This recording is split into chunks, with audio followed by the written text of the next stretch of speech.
E fala, meus Bitcoiners, tudo bem com vocês? Vamos para mais um dia de análise do mercado cripto. Enquanto o Bitcoin segue aí bem lateralizado, a gente está face à divulgação das atas da próxima reunião do Federal Reserve, onde vai ser discutida a inflação. Enquanto isso, o mercado tradicional segue em alta com o mercado cripto indo na contramão. Então hoje eu vou passar para vocês as maiores probabilidades e quais os cenários que eu estou de olho aí para os próximos dias e para as próximas semanas nesse mercado, logo depois da vinheta.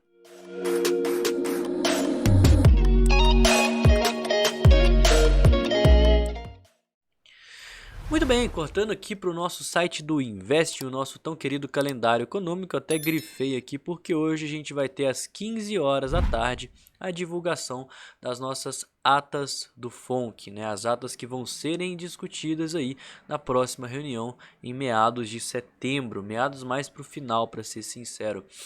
Isso pode causar volatilidade, inclusive a gente tem aqui 3 estrelinhas de importância, né? Olha só, volatilidade esperada alta.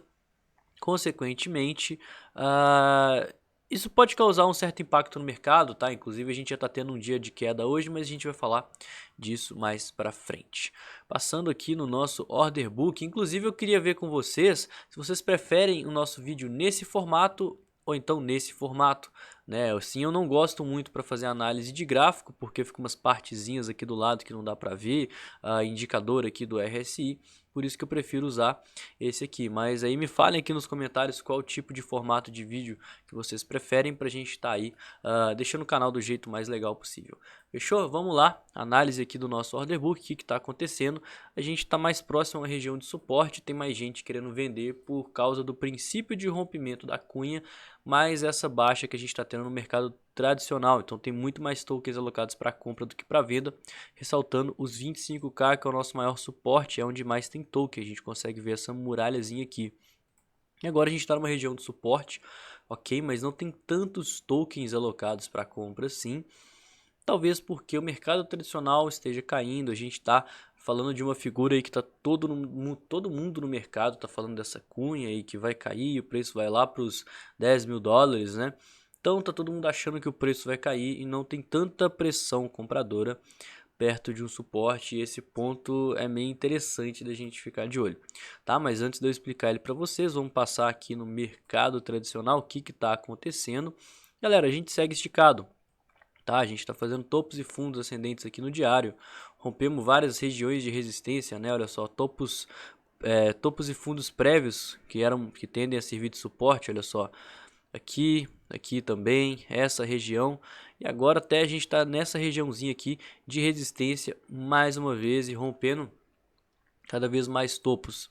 Nosso gráfico semanal ele também está esticado. A partir do momento que ele começar a corrigir, eu vou traçar essa Fibonacci aqui para acompanhar essa correção, porque sim, é esperado que ele dê uma queda e junto com essa queda o mercado cripto também venha a passar pelo mesmo caminho, cujo qual passando nele, né, vamos ver o que está acontecendo. Meu nariz ainda não deu uma melhorada com relação a ontem, mas ainda assim, bora seguir aí com a nossa análise. Galera, essa cunha, tá todo mundo falando dela, tá todo mundo aí, qualquer canal de análise do YouTube que abrir vai estar falando dessa cunha, vão estar colocando uma fotinha dela assim, que é uma figura de continuação e fazendo assim com preço aqui, e aí agora acabou, vai ser o apocalipse, e afirmar isso é até perigoso, né?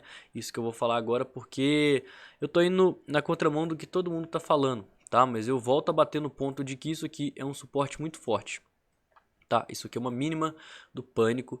Desde que ela formou, a gente já valorizou aí mais de 40%. E por conta disso, eu acho que caso a gente rompa essa cunha, a gente pode estar formando um fundo ascendente, tá? No gráfico semanal. Por quê? Porque o contexto que a gente tinha nesse ponto aqui, nessa mínima do pânico que a gente formou, é um contexto completamente diferente do que a gente está vendo hoje. A gente está tendo melhoras aí na inflação, a gente está tendo um mercado tradicional super altista, né? Aqui, quando a gente teve essa queda aqui, o mercado tradicional estava em pânico também. E, tipo assim, você tem que saber o contexto macroeconômico. Não basta você simplesmente analisar uma figura gráfica e a partir dela achar que aquele cenário vai acontecer sem saber que o gráfico, né, sem pensar que o gráfico ele simplesmente é formado de acordo com o sentimento dos investidores. Ele é um reflexo do que o mercado está fazendo. Então acho bem provável, né, face a situação macroeconômica, que a gente veja uma queda. Por exemplo, aqui muita gente fala, né, a gente fez uma espécie de bandeira de baixa, uma coisa mais ou menos assim, e aí a gente teve uma queda. Beleza, mas era uma queda que já era esperado que ela acontecesse, que a gente perdesse essa região, porque a gente tinha muita notícia que estava apontando que a gente podia ver essa queda, tá? A gente tinha a inflação aumentando cada vez mais, a gente tinha guerra na Ucrânia, a gente tinha lockdown na China, e tudo isso estava causando um pânico nos investidores, tanto que essa queda veio junto com o mercado tradicional. E aí a gente vê essa mínima do pânico, foi o crash da Terra Luna, tá? E por isso era esperado que essa figura ela tivesse aí uma continuada. Já nesse caso, eu acho que o contexto ele é diferente, tá? Óbvio que a gente precisa gerenciar os riscos e sempre pensar em todas as possibilidades, e existe sim a possibilidade de a gente perder essa região aqui dos 17, essa região aqui dos 17k e testar níveis mais abaixo dela. Existe, ninguém é dono do futuro, tudo é possível no mercado. Mas eu particularmente acho essa possibilidade um pouco tanto, na verdade, quanto improvável, porque a gente já devolveu muito desse movimento de alta. A gente já chegou a bater aqui quase que 618, né, de toda essa pernada aqui, e a gente já abriu um bom espaço para formação desse fundo ascendente. Sem falar que o próprio S&P 500 ele está bem altista, e a maior probabilidade é que ele também forme um fundo ascendente. Então, se a gente puxar o S&P aqui do lado do BTC, olha só o que está acontecendo. Resetar aqui ambos os gráficos, semanal e aqui também o semanal. Observa como que a tendência de alta do S&P está forte. Muito provavelmente o S&P vai formar esse fundo ascendente. Como o S&P ele anda correlacionado com o Bitcoin, né? Então a gente vê aqui, tivemos a nossa máxima histórica do Bitcoin lá em meados de novembro, a mesma coisa aqui no S&P 500. Entramos na tendência de baixa, que mesma coisa, entramos na tendência de baixa. Tivemos um período de alta entre janeiro e fevereiro, a gente teve um período de alta aqui próximo a janeiro e fevereiro, depois mais queda e mais queda também.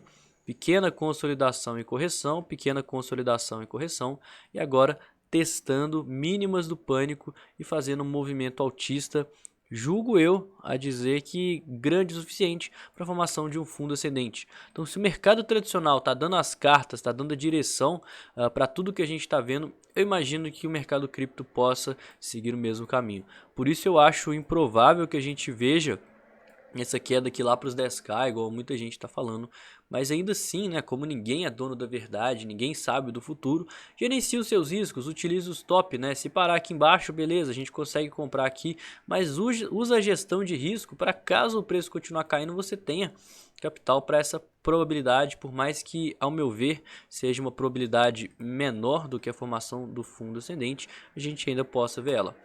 Tranquilo, vamos falar do nosso sentimento, que ele não tá nada legal, a gente tem uma piorada bem drástica, uma vez que a gente teve essa queda, e junto com essa queda a gente teve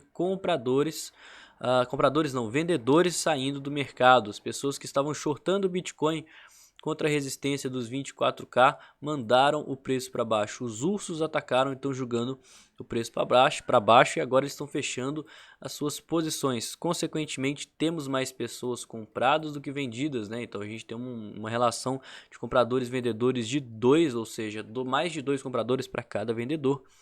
E a partir de agora a gente fica de olho nas liquidações, tá? O que vai ser o mais importante para mim? Vou até puxar um semanal para traçar uma FIBO aqui que vai ser melhor para a gente.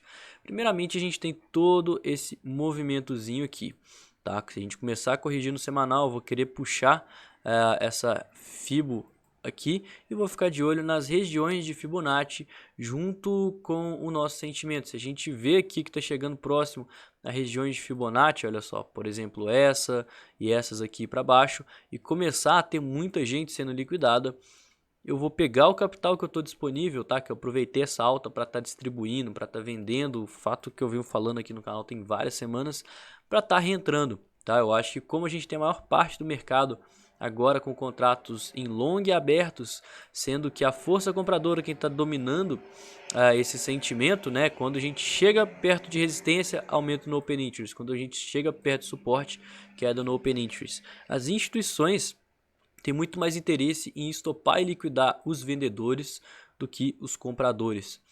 Então, com isso, as instituições têm interesse em estar operando comprados aí no Bitcoin e eu vou querer operar junto com elas.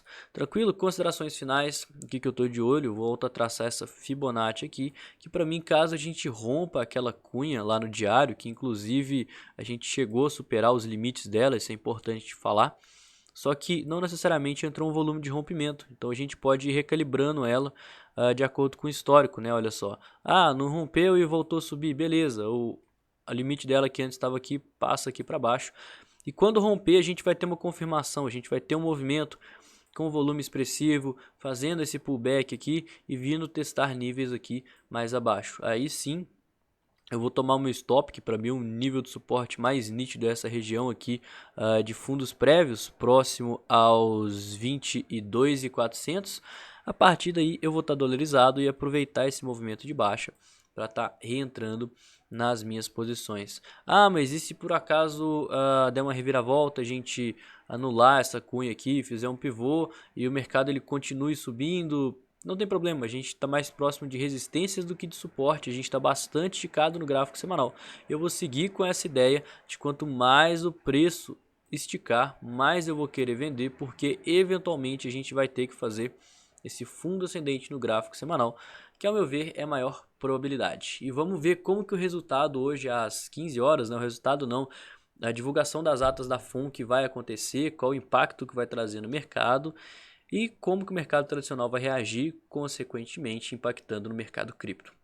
Beleza? O vídeo de hoje foi esse, eu espero que vocês tenham gostado. Se não me conhece, não conhece o canal, se inscreve, deixa aquele like, não esquece de comentar aqui embaixo o que você acha desses vídeos que eu gravo aí de forma diária aqui no YouTube, me seguir nas redes sociais. E no mais, eu vou ficando por aqui, tenha um excelente dia, um ótimo resto de semana e tamo junto, galera. Valeu!